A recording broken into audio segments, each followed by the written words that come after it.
And hold on. 3, 2, 1. It is a blustery, cold evening in the south end of the UK, and I'm very privileged to have join us on Long Live Podcasts, Jen. Jen is a physician and a medical doctor, and she also has an ASMR channel called ActualDoctorASMR, which I will link down. Really, really good content. I found Jen through a video on dealing with depression and various things like that, and she recommended a book which I thought was fantastic, and I read it and I thought it was really cool, and I just had to get in touch and ask if she wanted to come and talk about various things relating to psychology and philosophy and psychoanalysis and stuff. So how are you, Jen? How's you? How are you doing today, particularly? I'm doing all right. I should caveat that I'm a generalist and a military physician, so I've taken care of a lot of people in pretty significant mental health situations, a lot of PTSD. I'm a sexual assault medical forensic examiner, but I'm not a psychiatrist. I'm not a psychologist. So just so that I have my credentials straight up front. I'm a generalist who, just because it's military, this is what I've taken care of a lot of. And then also as a patient myself, I've been through almost every part of both ends of the psychological spectrum, having taken care of people throughout the whole spectrum, and having been part of that. So I'm glad to be here. Yeah, Thank you. It's exciting. Yeah. Yeah, we were just talking about sort of, I mean, neurotransmitter storms and various things like that, in relating to sort of intermittent sort of direct struggles that people have, and sort of the idea that you can, that it's temporary and you can overcome them if with a good attitude. And sometimes the attitude can be very important. If you have a sort of I find from my sort of interest in philosophy, I think having a good metaphysical background to sort of say of what you are in the world and what your existence is and what your existence should be is a very good background in which to sort of live your life. And Viktor Frankl's sort of background will be meaning, and and this I think this is an incredibly important thing for people that struggle and go through painful experiences. Yeah, for those of you who don't know who Viktor Frankl is, he's a Jewish psychiatrist who was put in concentration camp with the Nazis, and at the time he was creating his seminal work, and they took it away from him, of course, because you can't have anything in the concentration camp. You go in and you have nothing. And he was working on his seminal work, but actually being in the concentration camp, he watched the human behavior around him. And he came up with this philosophy, this theory called Logotherapy, which you'll still see his book floating around different mental hospitals. When I was hospitalized, his book was one of the ones that I read.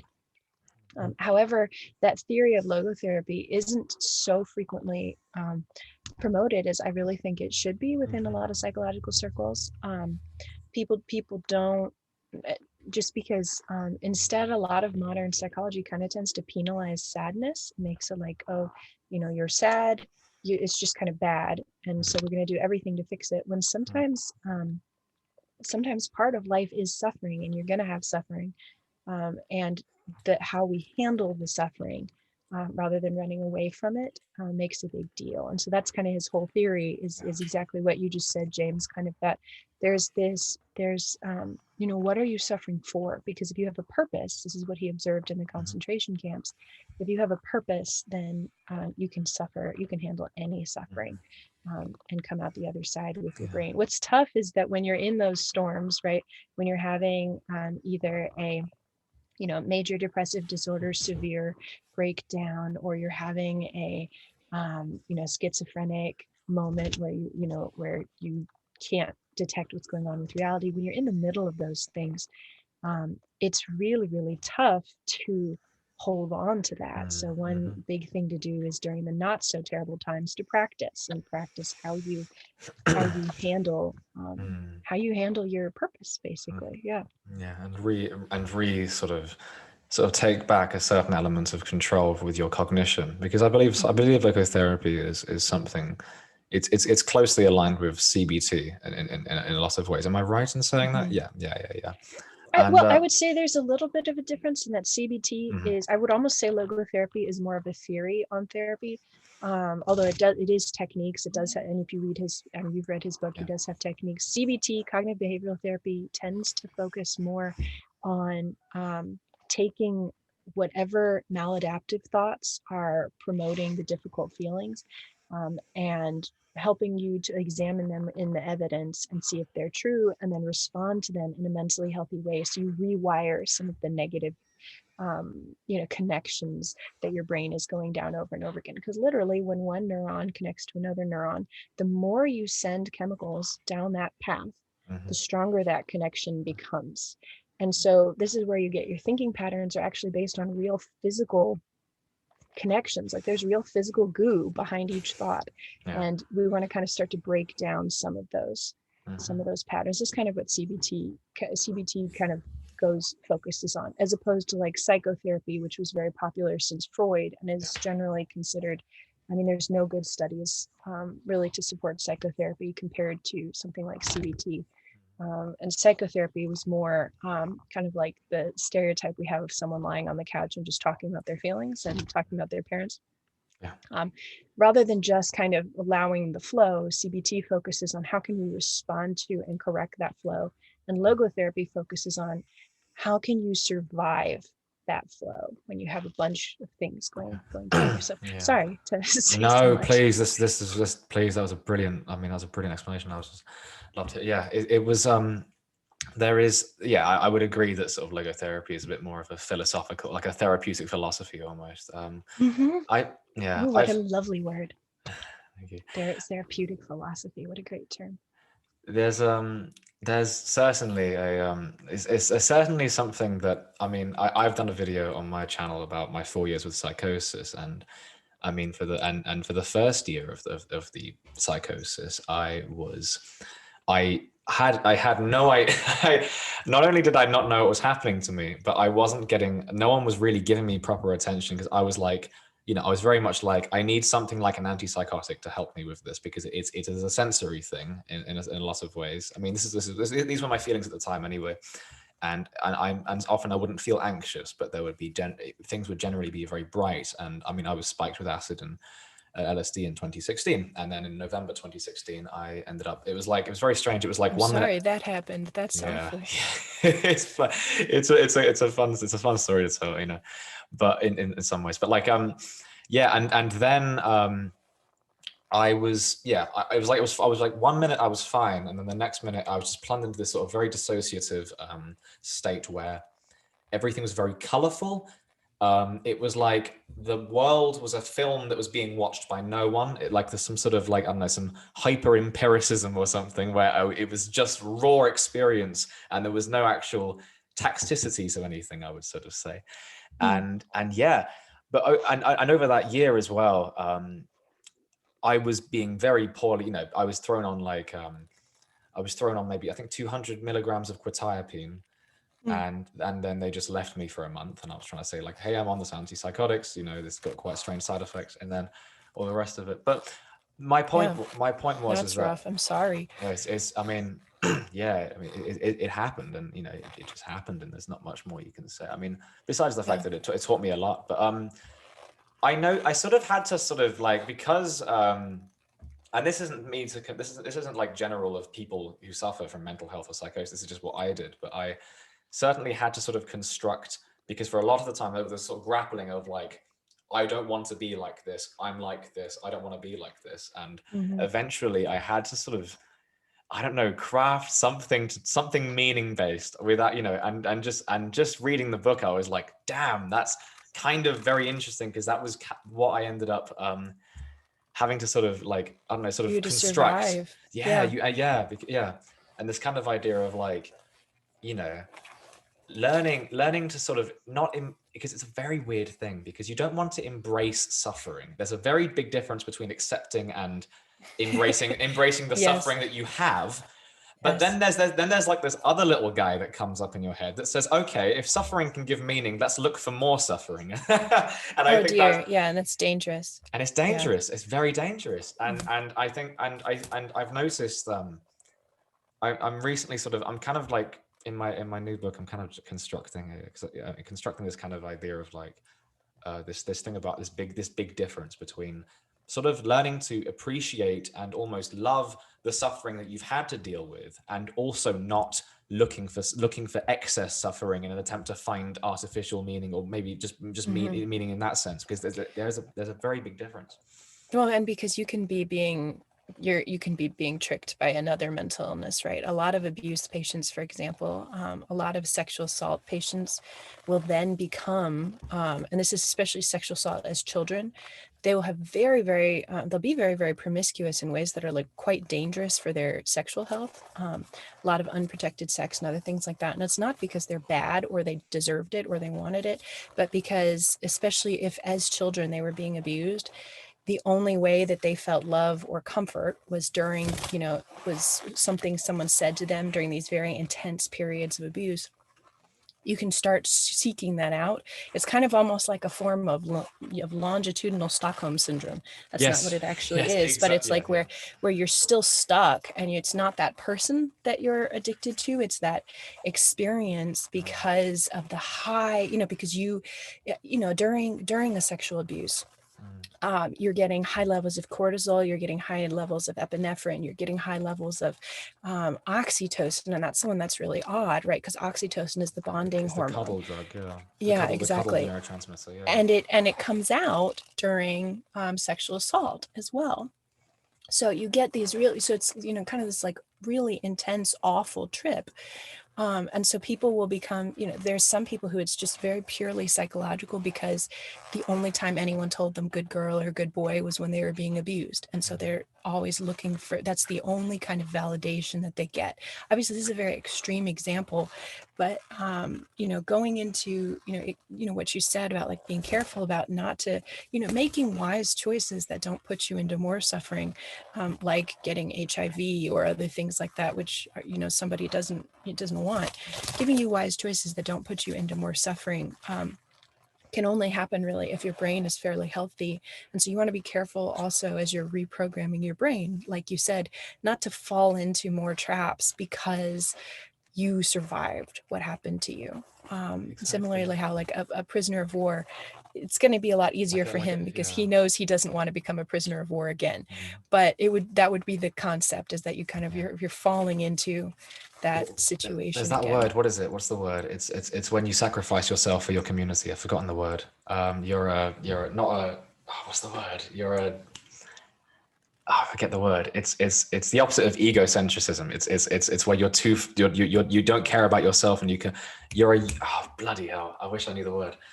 It's more of a philosophical word than I know, but we get the concept, right? Okay, The loss of identity, the loss of self, which is when you and at that point you're actually losing the value. Talking to the philosophy now, you're losing the value of the self-sacrifice, because it's not a real self-sacrifice if you don't have a self to lose, right? If you've already, like, if your self has been dissolved by mental disease and and community pressures, and you're just really just giving in to community pressure and you losing your individual self, that's not really a self-sacrifice, is it? Just like somebody who's experiencing Stockholm syndrome and dies for their attacker, that's not the same thing as like a Black soldier from the US dying for a country that has been racist to him, right? It's different. One of them, he still has his self. His self is there, and he is choosing. He has identity, and he is choosing to make a sacrifice of life for others, right? Versus if you have completely, that word like you're talking about, you completely lost your ego, then the sacrifice itself isn't really a sacrifice anymore, is it? Because there's no self there. There's no autonomy. That might be a way of putting it. Exactly. There's no more choice. There's no choice. Yeah, that's what I find. Yeah, I mean, that's so interesting. When I sort of think about I don't know, constructing like I'm trying to think, constructing like a sort of metaphysical background for why to live. I mean, this is like, and there's it's so interesting. It's like you, at the end of the day, you have to, like, if you're just sort of like in a position where you don't have at least like not maybe just a direction, but kind of just a sort of, because it's very strange. I find that it's very strange to sort of talk about meaning, because meaning can often sound very singular, as if to say, my meaning is to, I don't know, to create this charity, or my meaning is to sort of do this, and this is my only meaning. And I find when Viktor Frankl talks about meaning, he's talking about something a lot more vague and a lot more. It's not like not necessarily like a meaning to do something in particular over the course of your life. It's more of like a lens from which you can actually see the world. I might not be completely correct in that analysis, but I think it certainly is when he talks about Like sort of, raison d'être. what does that mean? What does that mean? I'm not. Raison d'être of the French. It's the French term reason to be, Reason to be, but yeah. but it's when it's used in an English context, it's used in a more it's used kind of in a more highfalutin, way. It's used exactly to mean that, reason to be, but in a larger, kind of like what you're talking about, a larger context. Viktor Frankl talks about how during his concentration camp experience, there was a period when I think he was being beaten. I think they were outside, they were digging a trench, and he had said something, or something had happened. And so he was being beaten, I think, with a shovel. And he was in a lot of pain, he was exhausted. And he had this sudden, like, it was like a vision, but in his head, he just saw his wife. Yeah. And he saw her standing, like, just as angelic being. I think she was wearing blue. There are some details that maybe I'm conflating or getting incorrect, but he saw her, and that was all he thought about. And in that moment, she was his. He was Jewish, so obviously his ultimate meaning in his philosophical sense is, a meaning to serve Hashem, and there's a kind of spiritual aspect to that. Yeah. But in that moment, his raison d'être, his reason to be and to not lose himself, was his wife. And there's prisoners of war who also who've survived by. There's one particular soldier that one of my pain psychologists talked about, who. Because I'll often interrogate these pain psychologists about, like, okay, tell me more about, like, these extreme situations, how soldiers or people you're taking care of are taking care of these extreme situations. And this young prisoner of war, he had a daughter back home who was 4 years old. And what he would think about, he would go into this same kind of thing, like Viktor Frankl describes, this imagery state where all he does is he thinks about, he sees this image, and that's all. It's kind of almost like dissociating, right? And he would think about walking his daughter down the aisle, and he would just hold that image in front of him. And he eventually survived and came home. So that becomes kind of, so in those moments, your meaning becomes a very, concrete, something concrete you can look at. So that as a psychological survival skill. So whatever, even if your meaning is something very big and general, in the moment, it's helpful to be able to boil down to some picture of it or some piece of it in the moment of extreme distress. Obviously, when you're out of the moment of extreme distress, you could be thinking coherent thoughts, and kind of away from the animal, more into the kind of forebrain. You can have these complex thoughts when you're not in your moment of worst distress, and you can be thinking about, like, my meaning is to I want to help people in this way, and I want to serve God in this way, or this you can have kind of these vaguer, higher metaphysical thoughts. But when you're in the moment of the most severe pain or the most severe distress, you have to have something that can be boiled down to a picture, that can be boiled down to are you falling? You okay, Ginger? That can be boiled down to a picture or a phrase, right? Something that you can hang on to when your brain isn't working, because that's kind of the biggest challenge when you're in these awful moments. You're trying to use your brain to fight your brain, right? And that's extremely difficult. You don't have to do that with almost any other disease. Somebody who has pancreatic cancer, technically their pancreas is trying to fight their pancreas, but they don't have to consciously do that. They're not consciously hanging out and trying, okay, pancreas, let's do this. It's you know, a mental disease or a severe mental stress is one of the most challenging things to deal with, because it's the same organ and you have to control it. So in those moments, it's helpful to have something simple. But before that, when you're not in those moments, you want to be crafting and digging through and working through your bigger meaning. That's why studying philosophy, studying different religions and all that is important, because, you know, when you're healthy, and a lot of, I think, people our age want to try to put it off and be like, yeah, I'll worry about that stuff when I'm old. But it's like, you never know what's going to happen. You could get into a car accident tomorrow and you could die. So you should know, if you know the realities beyond realities, first off, because you could die, but on a more practical level, because psychologically, they help you survive, right? Having those kind of, having something to help you survive, you want to know those things ahead of time. It's why these kind of liberal arts matter. Right? It's why, yeah, absolutely, yeah. I mean, this is the and I completely agree. This is why philosophy is so important. I had something to say and I lost it as soon as I started speaking. I'm so sorry I talked it too much. No, you didn't. No, no, absolutely not. No, it's exactly. And it's very interesting to hear you say that you can actually like actively come up with something simple if you are in a time of distress and you can focus on that. I think that's brilliant. And what you said about Viktor Frankl, like that's my favorite part of the book, actually, because he says it doesn't even matter if my wife is alive or dead, because I love her now.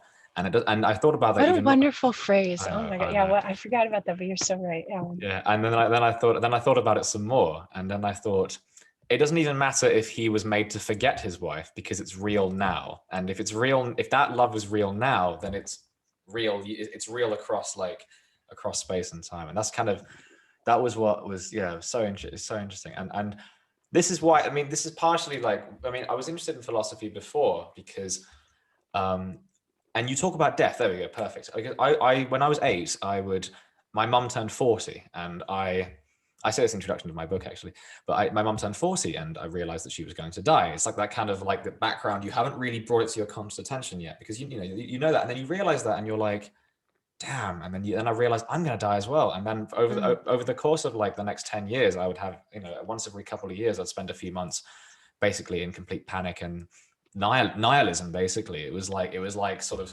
not just like a philosophical theoretical nihilism. It was in my body, and in the fact that I couldn't find myself eating, because what would be the point in eating? I'm just going, just going to flush it out. And you have that sort of, you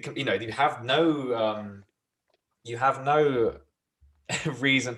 And what's so interesting is, I don't know, philosophy was good to me in sort of resolving that. And, and sort of like, well, there are a bunch of guys who've thought about this a lot, and they've thought about it way more than you have or ever will. And you can research these people, and that's why. And obviously, like, it branched out more and more, and then like, then I just sort of thought philosophy was just amazing, and I wanted to just keep doing this. And what's very strange, and you might find this interesting as a doctor, but as soon as I got psychosis or whatever you call this, my fear of death subsequently just never really came back. And I was okay for a few years before then anyway, but like the psychosis seems to operate as like, because it comes with this sort of terror and sort of confusion, but I also get there's also a oneness and an oceanic feeling that I get where I'm sort of like so intrinsically connected to the world and what happens in the world that I know that there's nothing to worry about. And I know that there's no big fundamental unanswered question or mistake that's going on in the world. And that is something that's kept me going for a few years now. This kind of, which was strange when you're sort of attributing that to what you would call a mental disorder. And yet when you're sort of talking about something as psychosis giving you some sort of idea of like, this kind of idea of oneness and a connection to the world, it's liberating. And in a sense, although not what you would attribute to sort of normal social reality, very true in a lot of ways. And that's what I find. That's what I find so interesting about. I do sort of try and like sort of view it from both ends, from the inside out and the outside, and sort of say, well, what's the perception here? What is giving me this sort of this one with the world feeling, and is that a delusion or an illusion or something like that, or Yeah. is there actually something true about that condition that a lot of people don't have? Because I don't have the sort of issues of like, I get anxious, but I don't normally feel a sort of sense of insecurity in a lot of ways, or a sense of, or often a sense of like I'm an alien. I like there's a very and I just find that's what I find so interesting, and also about therapy as well. And I know I'm talking a lot, but No, it's fine. with therapy, because I actually had I after 3 years I had my first therapy meeting on Wednesday over the computer, and I'm now at a point where I realized that it isn't just like, oh my god, someone's calling me. Oh, great. Sorry, sir. I'll call you another time. He might call me back. I noticed that it's not like there's the sufferer and then they get put into the hands of the experts and the experts will sort you out and make you a normal member of society, so to speak. It is something like that, but there is really a grappling of different perspectives and ideas that are all sort of that are constantly evolving and changing. And I sort of went into the therapy sort of being like, okay, I know, okay, so tell me how you do things, and I'll work out how to sort of best match your sort of thing.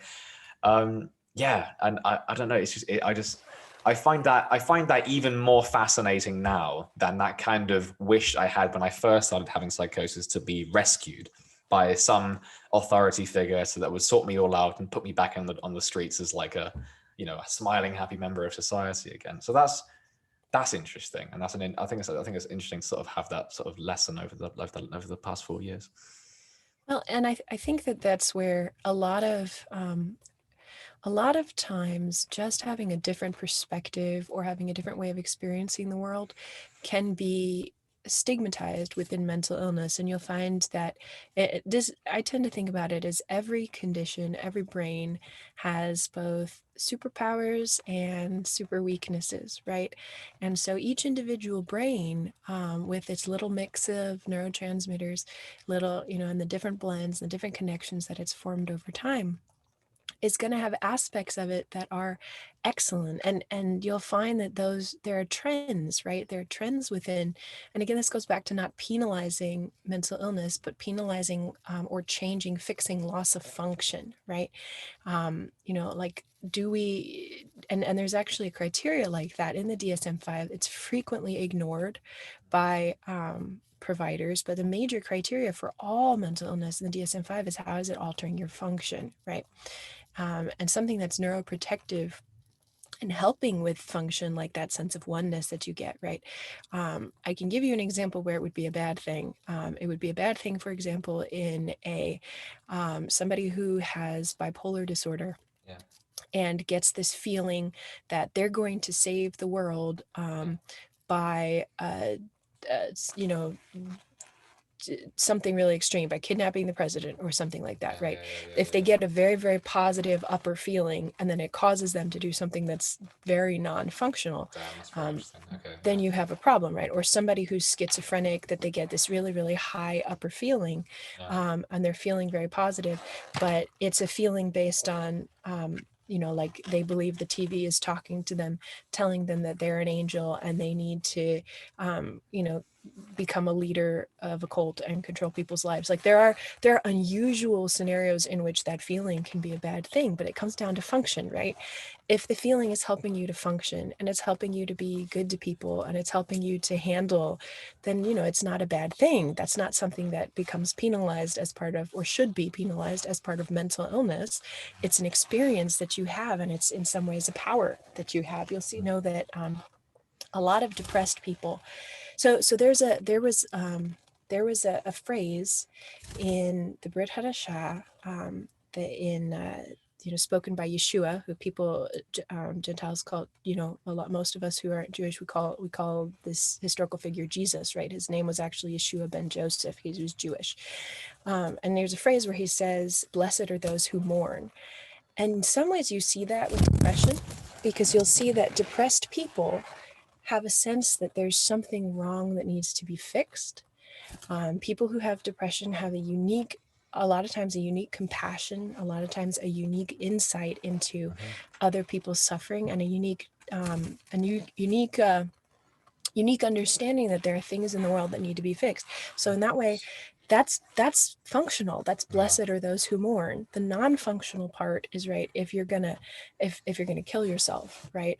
And so on the scientific level, we want to boil it down to function, but on kind of a metaphysical, philosophical level, there's another phrase. What you doing to my head?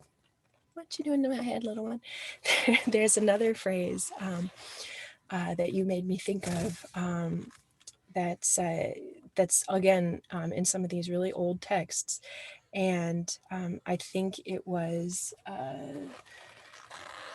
it's along those same lines, right? That there's like abilities, essentially, like that there's abilities and good things in the things that everybody else looks at as bad, right? And that's why I love the movement to kind of help neuroatypical people to be accepted, right? That it's okay to be a little bit autistic. It's okay to be schizophrenic. It's okay to be depressed. The situation is to try to fix the parts of you that are causing you to suffer and not be functional, right? And that should be the goal. And that's why the therapist's goal should not be to make you into the therapist, kind of going back to what you were saying about your discovery of what therapy really is. But their goal is to help you become the most functional you.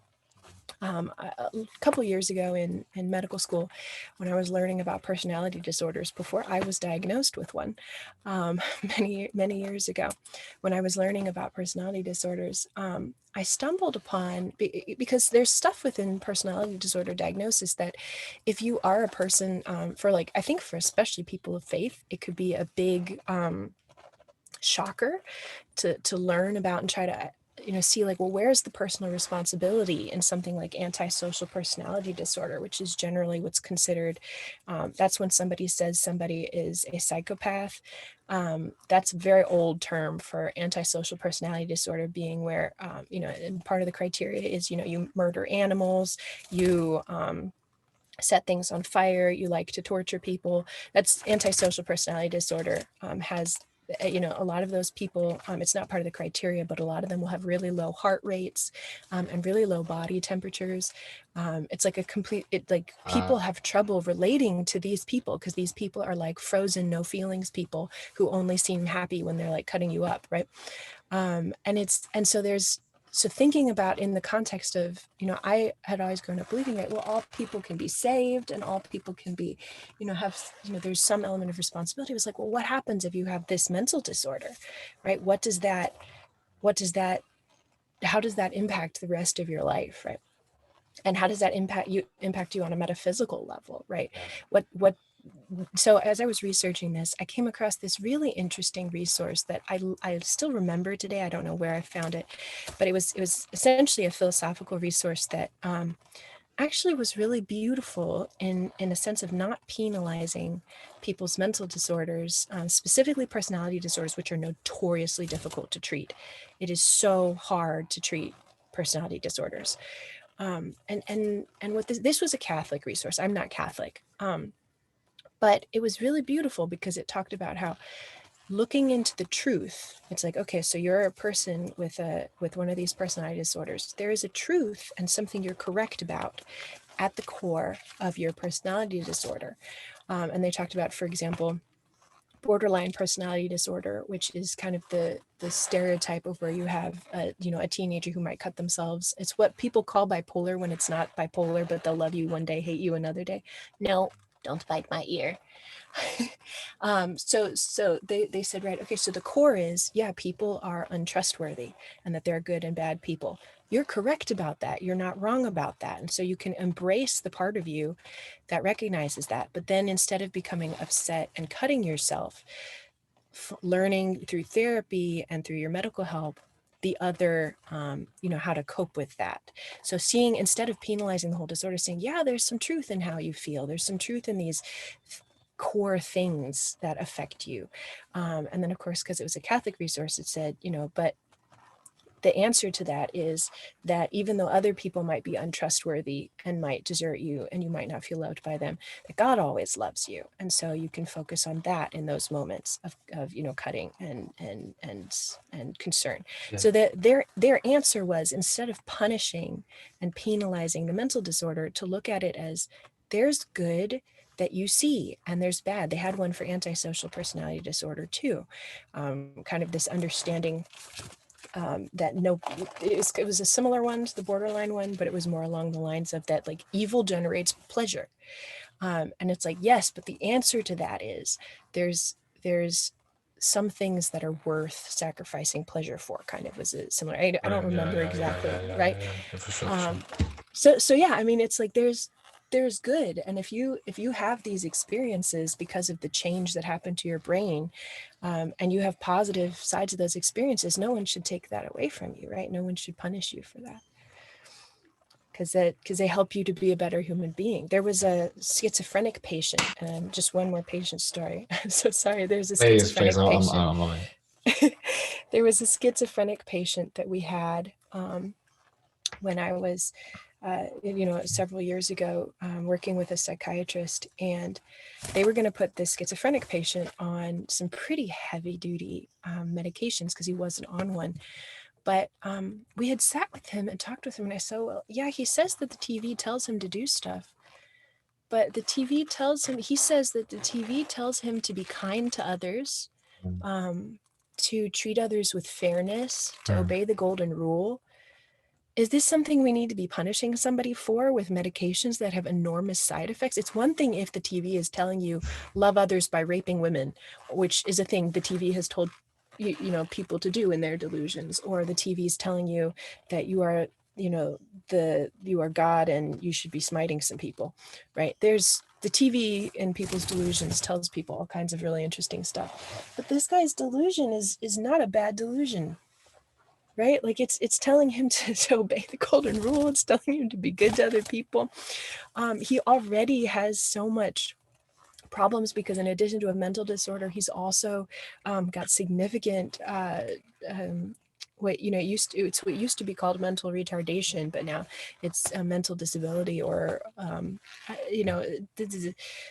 other people also are saying other differently abled mentally, but that doesn't apply so much when you're talking about physical abilities. It applies, but for a mental disability, it does disable you in a lot of ways, right? It changes how you're able to function, right? If you're like my little brother and you can't ever do math or get a job or anything like that, it disables you in some ways.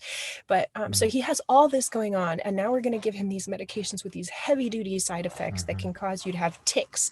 They can cause your facial structure to change. They can cause your brain structure to change, when all the TV is telling him to do is to be kind to people. So and thing number two, we, as professionals, I think medical professionals, we are so arrogant and we always assume that we are correct, right? There was a guy who was hospitalized in a psychiatric ward because he said the mafia was trying to kill him.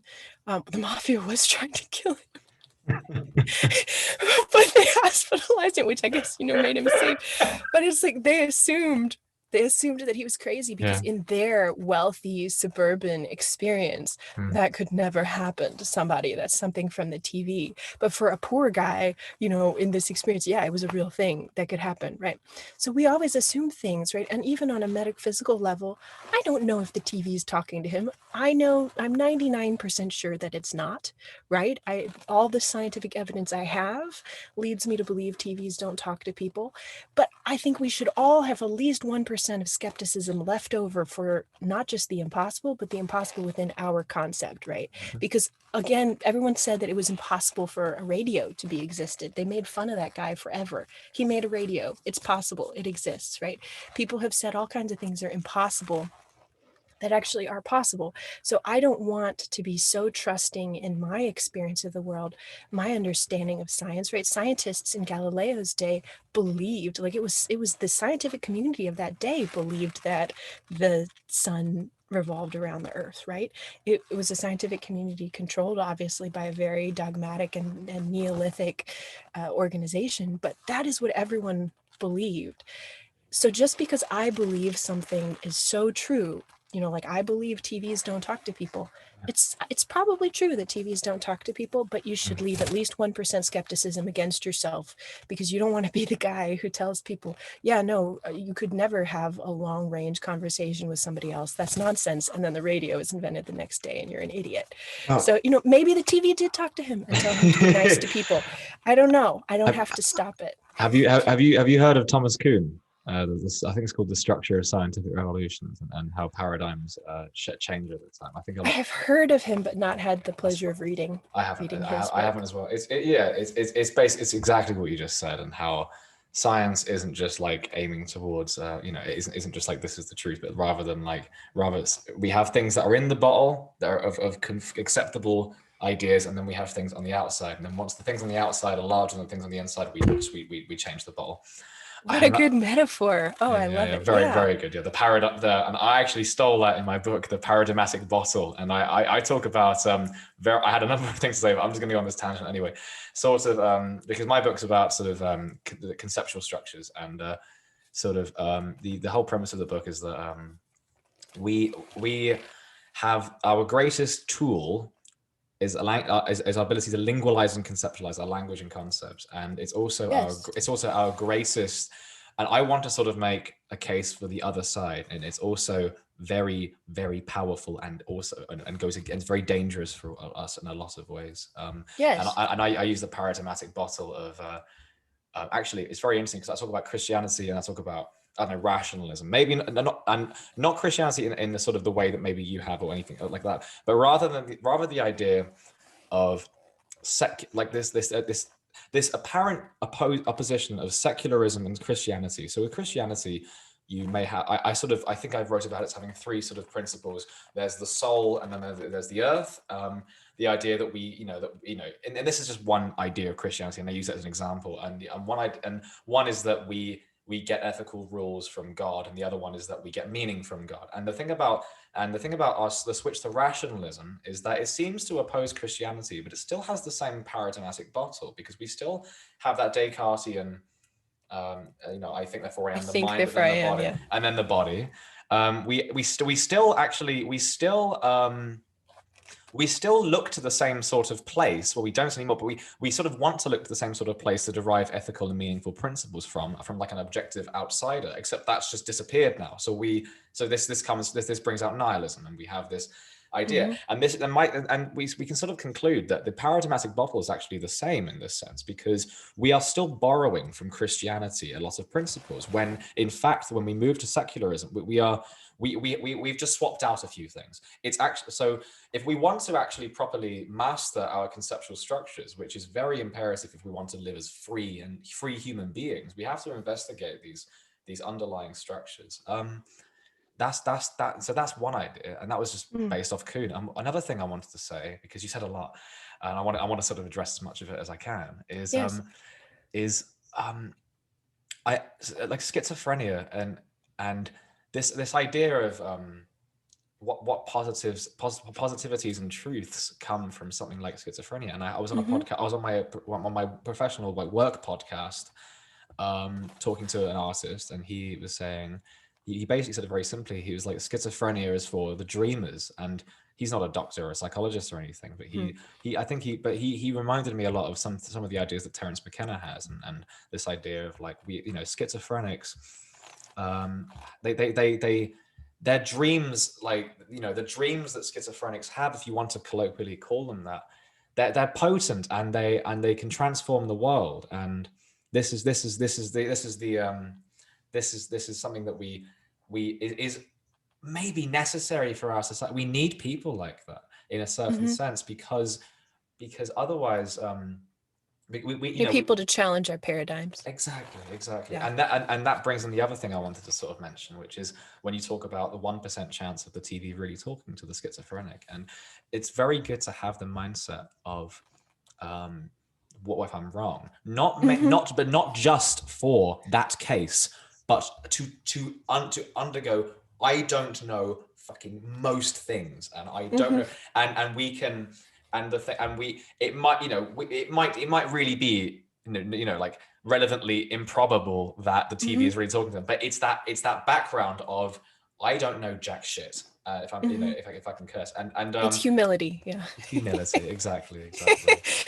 Yeah, exactly. And there was, and another thing I wanted to mention, I actually have a friend, I'm not going to mention him just because he might not want to be mentioned, but we made sort of like Dadaist kind of art comedy videos, and we were both smoking a lot of weed. I'll send you the link. It's nonsense, and it's kind of offensive in places, but it's very interesting. But what happened was, we were both smoking a lot of weed, and we were both asking a lot of sort of very sort of, phenomenological questions, like, what's it like to look at things? What's it like, we were both getting into sort of Buddhist enlightenment and sort of getting a bit obsessed over it. And we both developed psychosis at the same time. And that was just like so weird. And he ended up, I think he ended up being at a hospital for a while. And I'm not sure it helped him at all. And this goes back to something you were talking about before, when you sort of say, he believed, I'm really trying not to say his name, it can be hard sometimes. He was asked a survey, and he said, do you believe everything the news tells you, or something like that, or something like, do you believe that the BBC are essentially lying to their audience? And he said, I'm not sure, or yes. And he was put down as paranoid for that. And it's like, well, is he doesn't believe what a news people are saying? Wow, that's unfair. Isn't it? It's crazy. It's crazy. Yeah. And he, it's so interesting. And and as a doctor like yourself, you would, I mean, it's sort of immediate right off the bat how unbelievable that actually is. Yeah. I can believe it, because I've seen people also for religious reasons be put down as, you're crazy because you believe God is talking to you. But it's like, everyone within this religion and subculture believes that. You need to look at function. You can't be looking at your beliefs versus their beliefs. You have to be looking at, is this functional? Is their belief that God is talking to them? What is God saying? Is God telling them to go murder a bunch of people? Then we need to deal with it. But yeah, exactly. Like, I can't, but and believing that because you believe a different thing, like you don't trust a government organization. That's the central tenet of a lot of philosophies dating back from the Enlightenment era. Because right now it's so positive. Yeah, right now it's so positive to obey the government, and you have to agree. I mean, that's not just right now. There's always been a kind of establishmentarian way of thinking. But when your establishmentarian way of thinking becomes, everyone who's anti-establishment needs to be, it's crazy. I believe it could happen. I'm so sorry it happened to your buddy. You could. I know. Yeah. It's terrible. And a couple of things. I mean, what about the worry that that companies and governments are spying on you? I mean, that's not so much of a delusion anymore. Now it's a real thing. Now it's a real thing. Yeah, it's an interesting thing. I mean, one thing I was. How many of their delusions have been our prophecies? Yes. Right. Exactly. And I think this is what Eric was, the guy I was talking to on the podcast, was, I think he definitely was nodding to something in regards to schizophrenia is for the dreamers, and not, not to say like, that's not like a normative. You're not saying you're not saying people shouldn't get treatment if they have severe mental illness. Exactly. But you're making a statement on a philosophical level that I think has a lot of meaning. And I think people should consider, especially in the mental health fields. Yes, absolutely. And and I mean, this is very interesting. Just as a side note, the fact that like he was put in this mental hospital, and he was around a lot of people that were suffering a lot more than him, and it must have been very distressing for him, and it wasn't even his choice. I think that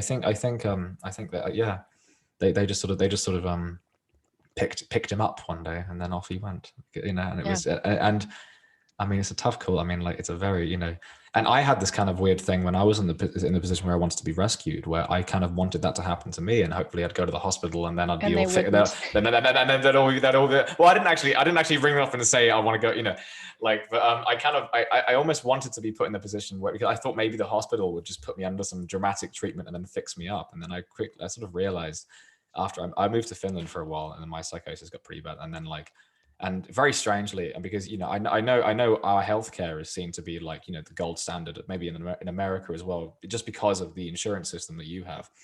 But when I went to Finland, they treated me better than in England, and I was just doing student work. I was a student there, and they actually treated me. They were more attentive and more present to treat me there, and I was just someone who's doing uni work there, and they even had. They could speak. Everyone in Finland can speak English just fine. Yeah. And they had an English, just because their English wasn't completely fluent. It wasn't fluent like us. They had an English interpreter hired just for the meetings, just so they could be absolutely sure of what exactly I was experiencing. And I was just blown. I was just like, what? It's just, the care. Wow. Yeah, it's just ridiculous. Yeah, and then. Yeah, and then they put me on risperidone, and then 3 years later, I'm coming off of it, and it's my decision to come off the antipsychotics actually, and that's done me a lot of good. And I think I need to sneeze actually, Jen. I'm really sorry. Oh, Jesus. The sort of it really is the kind of world where we really aren't so sure about so many things, and to create a sort of I think maybe, and I'm not sure, but I think the important part is maybe just creating a framework that works for you. It's not appealing. It may not even be appealing to some sort of gold standard colloquially of this is how a mentally well person looks like, and I don't think that person really exists, and that's just. So it's just so interesting. I mean, because we're all so different, right? And talking about really getting so stuck in our own paradigms.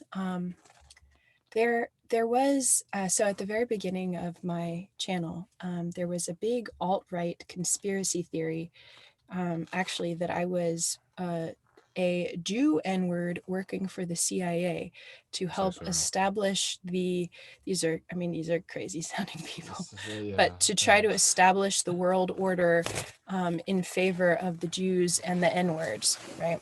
I can't.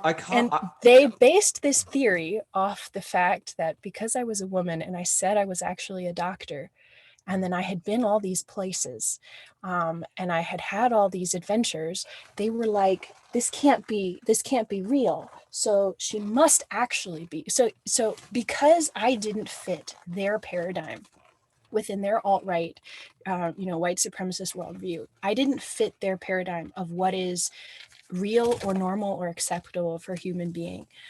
They came up with a theory that was so much more out there, that was so ridiculous, that was just crazy people talk, because they couldn't see what was right in front of them. And it's the same thing, within the story of Yeshua ben Joseph as a Jewish man, right? Saying that he's actually God, right? If it's true, right? If it's true that this Jewish man is actually God, then the saddest part of his story was that all the people who had for years, the hyper religious people who had for years been saying they wanted to meet God, and I wonder if there's parallels to this in our major religions today, right? These people who are saying, yeah, I want to meet God, but they had such a fixed and rigid idea of what God would look like when they met him, that they missed him entirely, right? That's the tragedy within that story, is that you have this fixed idea and then you kill God instead, right? And so then God ends up being dead. And of course, within the paradigm of the story, he comes back to life, and he's still taking care of his people now. But but that idea that we could be so fixed, I think that idea is a universal idea, regardless of what you believe. I do think it is important to try to find the truth and to research as many different ways of thinking as possible, to study science and study, philosophy. I think philosophy can sometimes be mental masturbation when we're just kind of thinking about thinking. But another side of philosophy is so important, and it's trying to find out how to think and how we think, and where it intersects with psychology. But to study reality and meta-reality from a scientific and an intellectual, philosophical perspective are so important, because you don't want to be so stuck in your paradigm that you miss God, so to speak. Right? I think, yeah, absolutely. I think Bertrand Russell, and I actually got this off of a comic, but I'm pretty sure it was a direct quote, and I can't do the direct quote because I don't have an index in my brain, but he said this brilliant thing. I think he did anyway, where he said philosophy doesn't construct a body of knowledge like mathematics or science. Mm-hmm. It constructs ways of questioning the status quo of how you are manufactured, Yes. like delivered to think. Yeah, that's beautiful. And I quickly sort of learned. I mean, I think what's brilliant about like things like existentialism, where we sort of bring philosophy back into the sort of the lived subject, and thus existential crisis and angst and damnation, all the rest of that sort of stuff. Is what's really cool about that sort of thing is oh god, I've lost what I was going to say. Is when we are sort of given this sort of, as opposed to this sort of this, that's what I was going to say.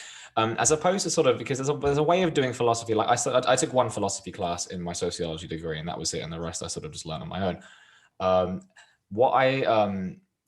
He was an analytic philosopher, and his whole thing was about trying to get to the truth in a certain lingual and conceptual format, and I think that misses so much of what philosophy is about. If you think about it purely in sort of like finding the absolute truthful idea, and because it's much more about usefulness and learning how to actually question ways in which you have been told to think, and that's what makes philosophy so useful.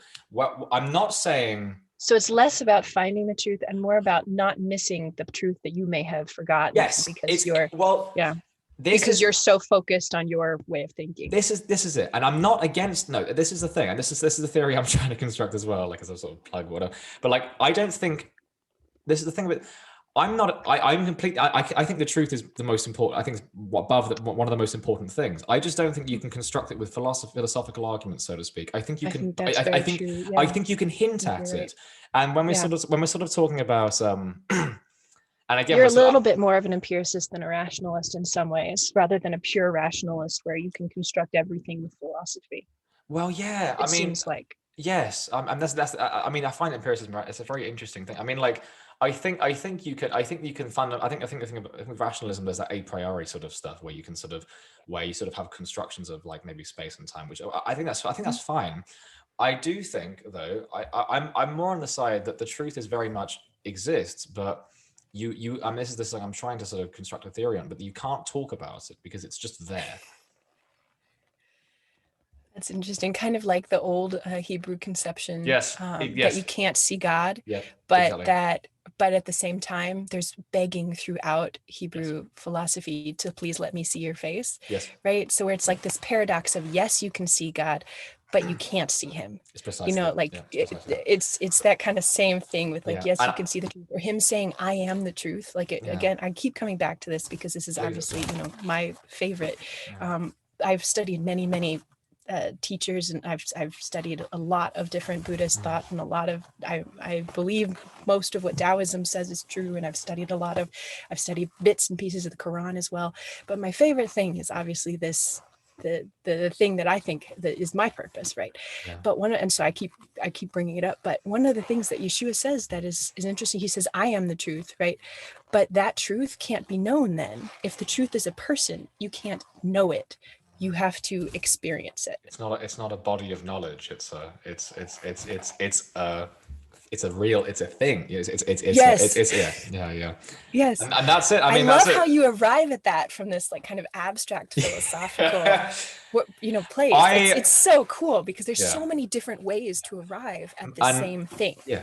And Muhammad's face couldn't, I mean, there's a parallel. Muhammad's face isn't allowed to be drawn, so to speak, and he's the prophet of God, and I think there's a similar thing there. And when you were talking about the sort of the Hebrew text, from what I know, it's precisely that. And I think I think that's very, it is very interesting. And coming into in that sort of attempt to sort of, there's it's like wisdom you may know but never construct a body of knowledge of. It's like one of those sorts of things. And it is, and there's a Taoist commentary on that too. It's like a way that can be known is not a true way. And I'm quoting directly from I think the first part of Lao Tzu's writings. Ken, you mentioned your book a lot. Do your listeners know where to find your book? Because when I put in James Reardon, I get a bunch of things that I don't think are you, because I think you're alive. I could be having a psychotic moment. Depends on what you mean by alive. If we want to be fairly certain that you're not this guy that I've found. He's an English novelist, broadcaster who they say he died 2012. No, that's not me. That's an interesting story. I mean, like this is just completely not related at all. But I don't know. My friend was this is silly as fuck. But my friend was in a coffee shop and he met a guy. I'm gonna try and really compress this, but like he met a guy. He was drinking like a cup of tea, and there was a bar, and then they basically started talking, and he said, "Oh yeah, my name's John," and he was like, "Oh, my friend was like, oh, my name's Jordan." He was like, "Oh, that's interesting." And then he began talking about, and he mentioned that he did sound engineering for A Clockwork Orange. And then they exchanged numbers, and then he went off. And then Jordan looked up. This is just so fucking weird. He looked, I'm glad I can mention this publicly because it's just such a weird story. He then looked up some of the audio engineers of Clockwork Orange, and he found a guy called John Jordan. Yes. He died a few years before they had this conversation. Oh my gosh. And then like he then started getting calls from this guy, and I was just like, "Oh, you heard more from the ghost yet? You heard from the ghost yet?" And he's like, I'm not answering that phone anymore. And you like this guy John, because my friend's Jordan. And the weird thing is, he didn't even say, "Oh, I'm John Jordan." He said, "I'm John," and then my friend said, "I'm Jordan." And then he said interesting, and then turns out, it's just such a weird story. Like that is so like either he's a crazy prankster or he's a ghost. Yes, absolutely. Oh, I've forgotten what I was bloody talking about. Right, so my book. No, yeah, but your book, like, where can your podcast listeners find it? It's not published yet. Because I'm trying to get a. Because now I'm looking more on the blockchain and cryptocurrency, and we're working on books related to blockchain and stuff. I'm going to release the book as a digital format on this sort of new blockchain that we're working on, which is actually what my main podcast is on, or what my current sort of my work podcast is on. But my book isn't released. It's just sitting on various computers, and I'm just waiting for it to be released. I'm thinking of reading chapters out for my channel actually, and just reading them out and seeing if people can get any information from that. And at this point, I'm not really concerned about people stealing it. I don't think that's really a thing that's to actually be worried about. So if anyone is interested in like reading the book, and I'll send it to you as well, Jen, I'll just send you various chapters, both you, Jen, and anyone that's listening, and you can have a read and just see what you think. It's my first book, and it's just. And I have to warn you, I'm very, very slow. And I still have some things somebody sent me several months ago that I'm supposed to look over for them. So I'm very sorry, because I please do send it, but please also be extremely patient with me, because I have taken months and months and months sometimes to read things that people send me, just because. So right now, as I'm trying to save up for this clinic to help the needy in Paraguay, and my health is tanked. And it looks like I'm not going to be able to be employable in the US the way I was before. I mean, there's some telehealth things I'm looking into doing in Florida, but that was going to be how I funded this clinic. And so instead, now I'm trying to run this tea company. That's tinglestea.myshopify.com, tingles-tea. And do it's in my channel. Like I'm trying to do these other things to try to, try to get some kind of passive income instead that kind of deals with my health stuff. And so as I'm trying to set all these things up and also spending a lot of my days lying down in delirium, I sometimes can be real slow about stuff. So please forgive me. That's all kind of a big caveat, but please do send it. I wanted to know, and if you're looking to publish, definitely there's a lot of cool resources that I'd love to share with you. Yeah, please. That'd be great. I mean, I really am sort of looking for, because you write science fiction, and this is something that we haven't actually touched upon yet. And I don't know how much time you have, and we can always, if we haven't got time, we could do it another time. But yeah, this was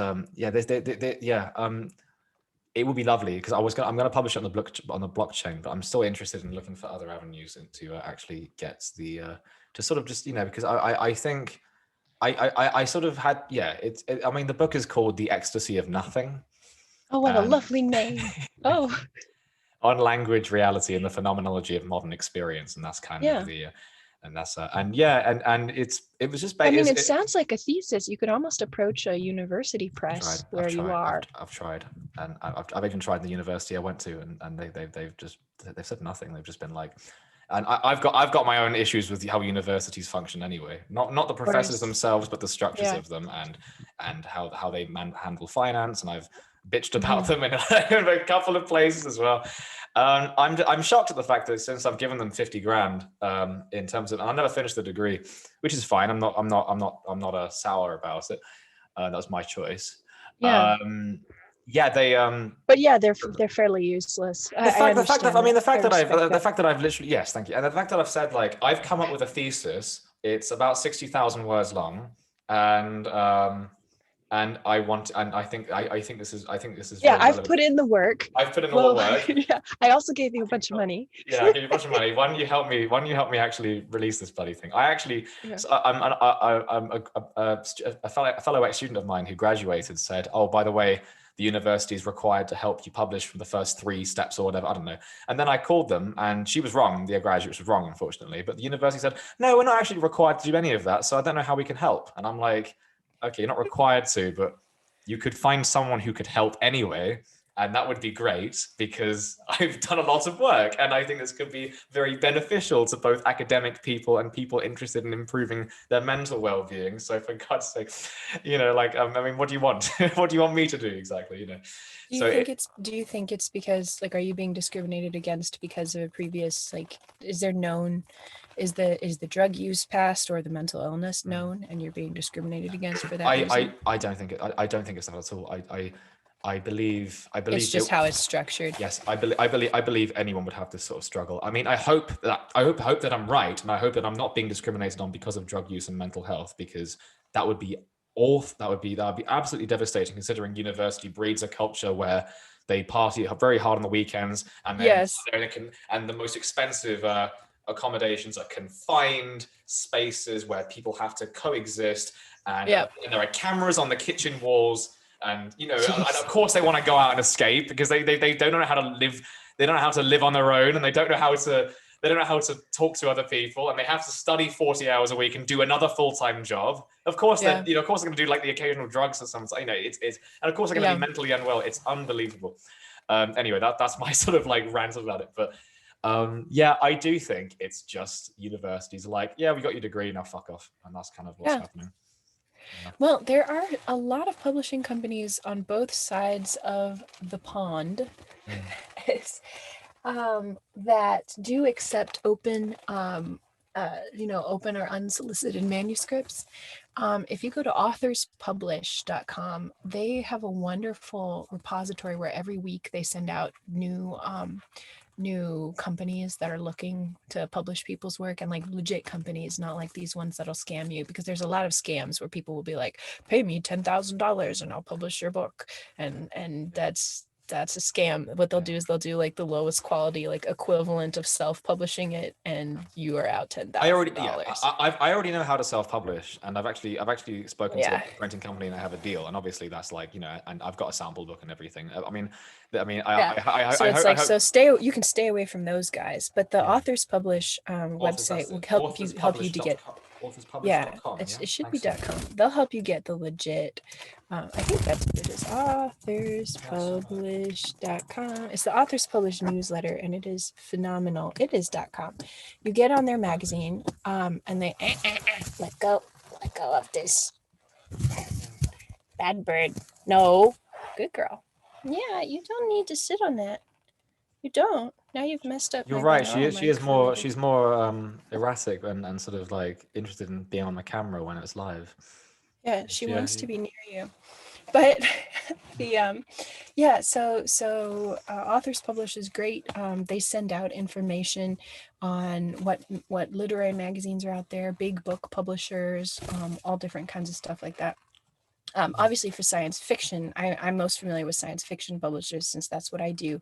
I always have a lot of these philosophical questions in my science fiction, but the Science Fiction Writers of America organization has a list of, safe and real publishers. And I'm sure you can find a list like that in other, like if you look for literary or philosophical organizations that are for literary philosophical writers that are professional, you can find a list of safe and real publishers that are not going to screw you over. So I would next, after looking at Authors Publish, I would then also go to Writer's Digest.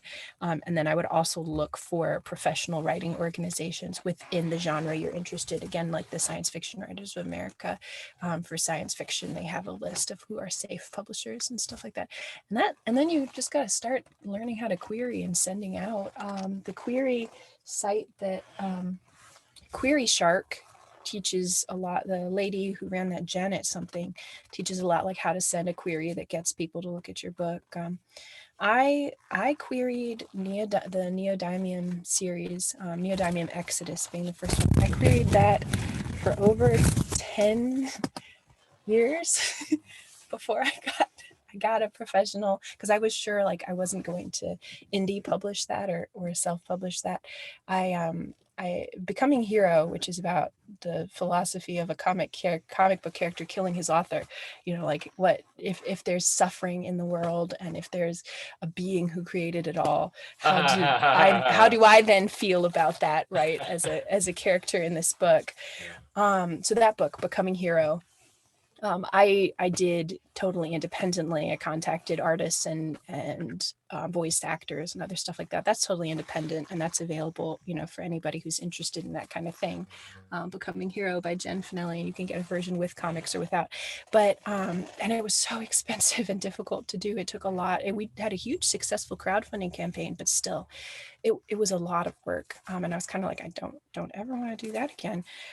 So traditionally, I was like, sure, for this series, that I'd been working on for over 15 years, like I'm going to traditionally publish this series. So I kept sending and kept sending and kept sending, and no lie, it's over 10 years of rejections. And I finally got my acceptance this last year. Okay. From a company I'm so excited about, because they're not because there's also the ethical issues of some of the big presses in the United States, and their monopolist practices are kind of dirty. I'm all for, a free market, but it's not a free market anymore if 5 companies control the entire market. That's not a free market. That's not true. That's not capitalism anymore. That's just corporatism. And so there's some dirty stuff with some of these big companies, but a lot of times that's like your only option if you want to get out there. Well, I love this company. It's Wordfire Press. It was founded by the guy who did the Dune prequels, and Dune obviously is huge in science fiction, Kevin J. Anderson.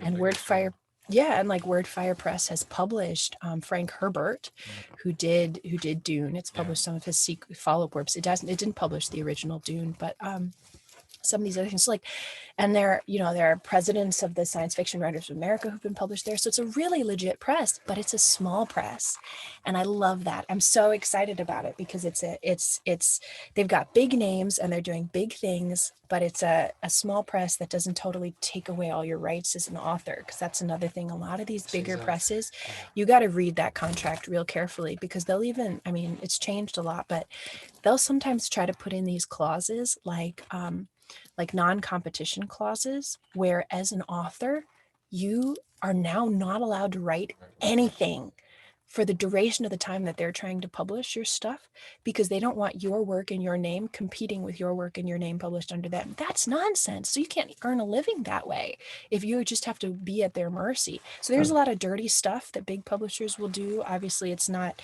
you have scams on one side where people will just try to scam you, and then the big publishers will, because they're big publishers, use their legal teams to take advantage of you. But so I'm really happy that I got a legit publisher that's that's small and that has a beautiful contract that I love.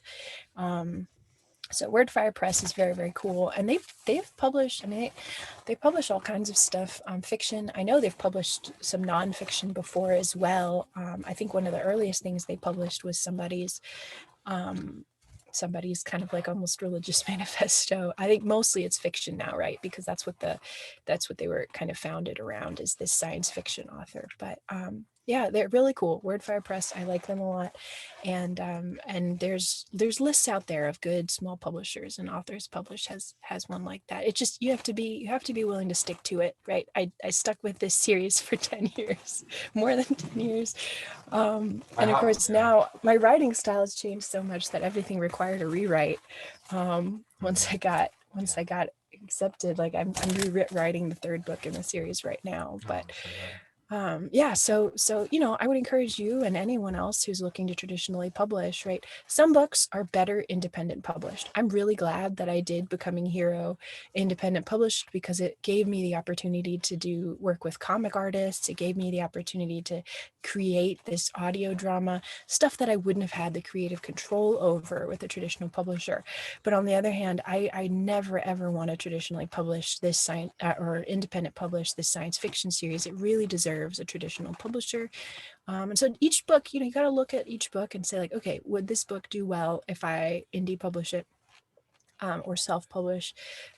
Or would this book do better if I get a traditional publisher? And if you're sure it needs a traditional publisher, then just stick it out. Just wait.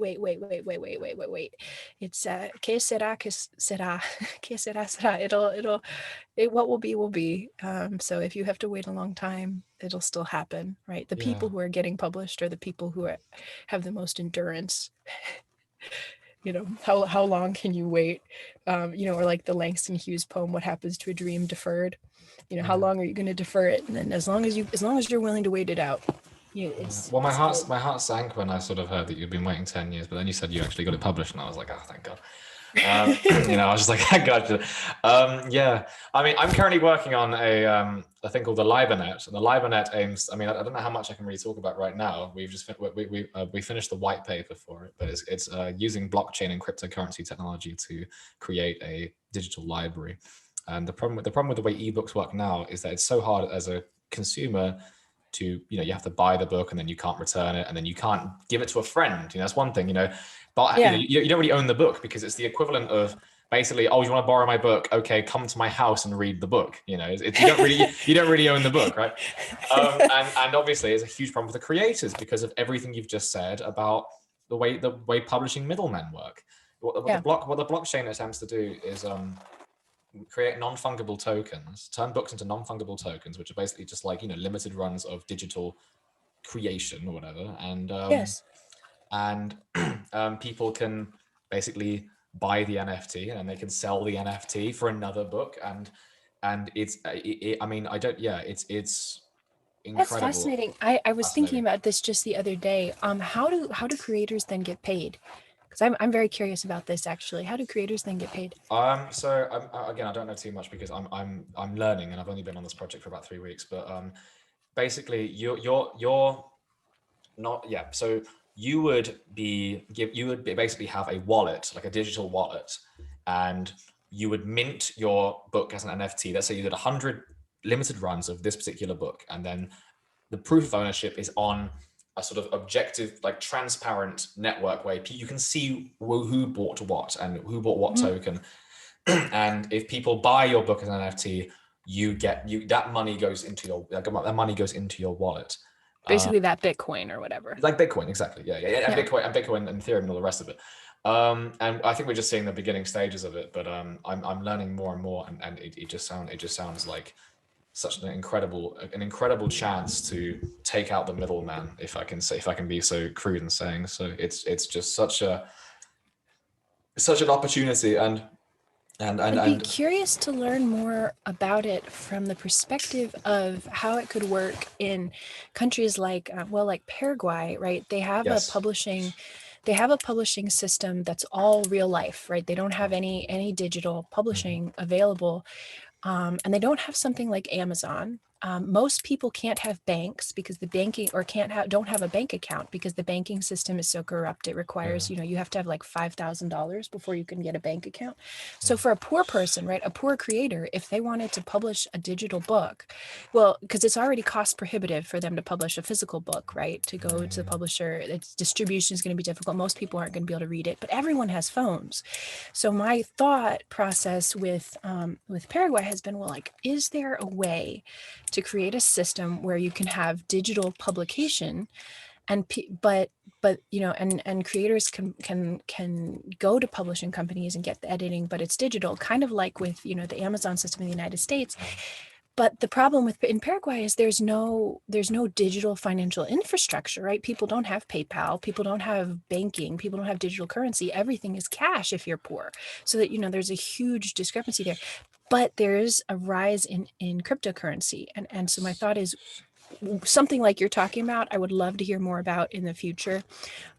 Because if it could be tooled so that people who all they have is a phone, if you can make a publishing company that can still pay them, right, and that they can still get paid and get money for book sales, that they can then translate into physical Guarani, or that they can use to physically buy things. That's where the difficulty comes, is how do you translate from cryptocurrency to physical cash in a low economy system? Yeah, so that's a real sort of that's a difficult thing that I don't know how to answer. In regards to the phones, I mean, that's brilliant. I wrote most of my book on my phone, so well, sort of like quite a lot of it.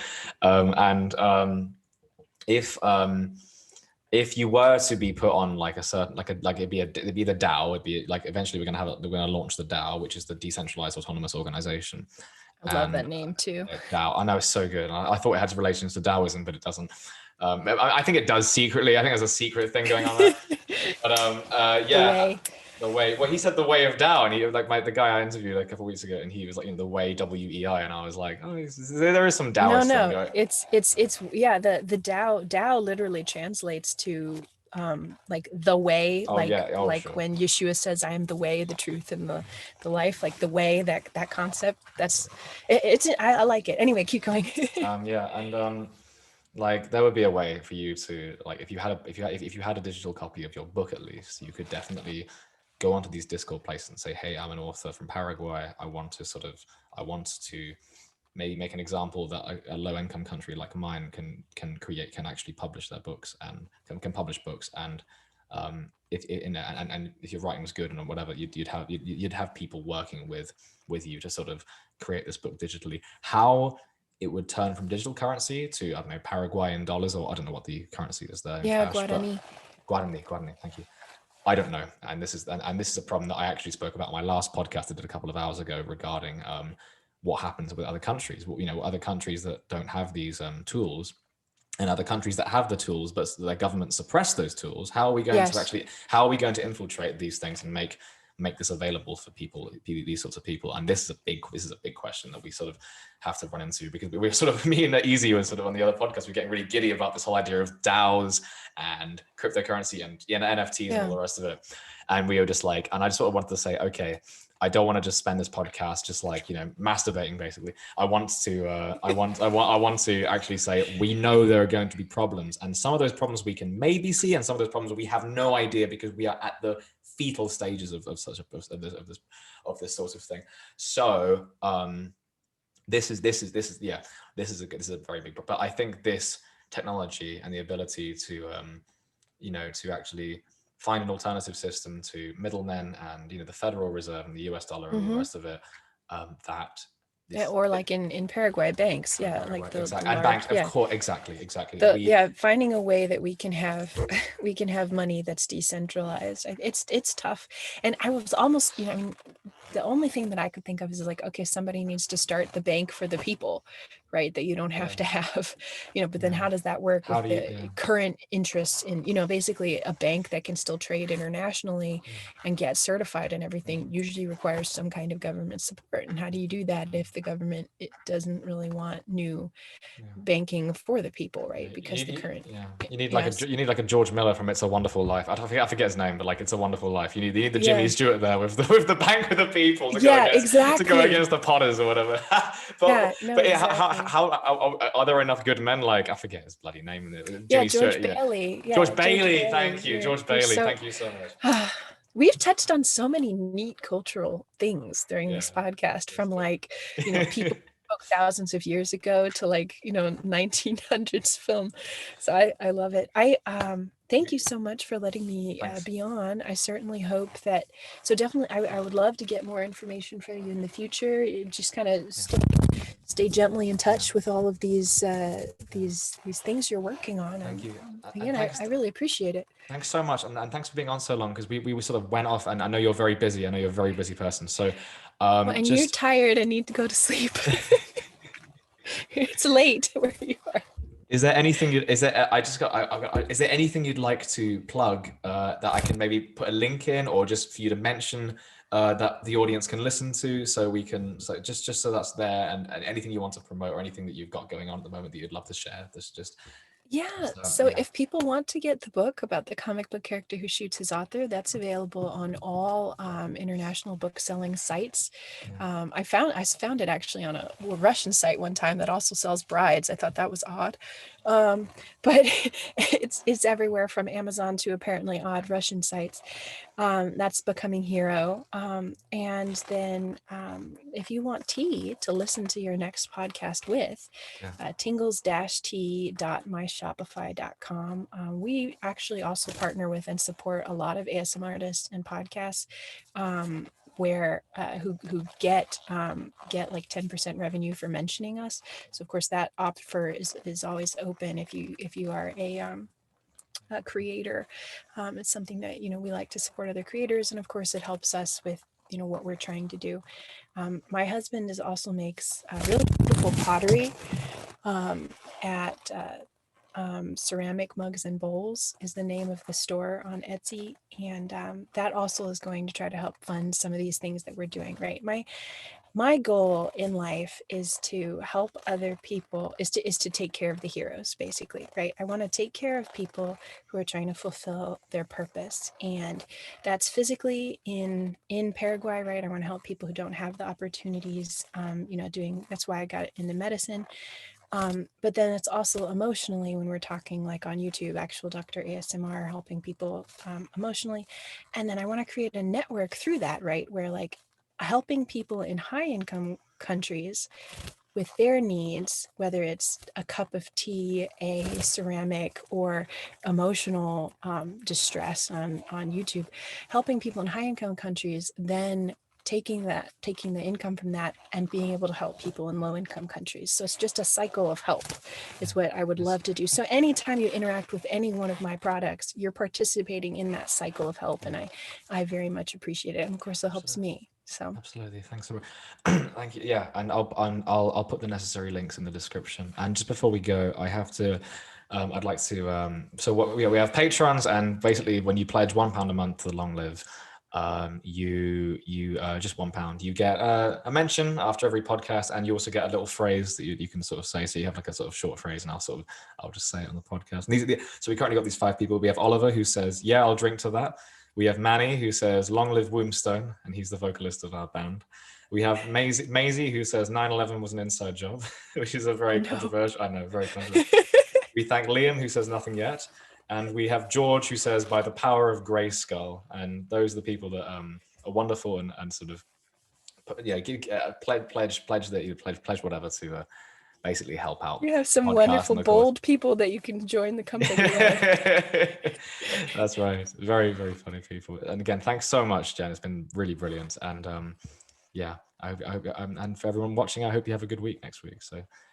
In October, you can get Neodymium Exodus, the sci-fi series. Yes, absolutely. That's in October. Can you pre-order it? You can, starting in April. In April, okay. I forget. Yeah, that's perfect. Yeah, thanks so much, Jen. That's been awesome. Thank you so much. And yeah, have a good week, everyone. Take it easy. Bye bye.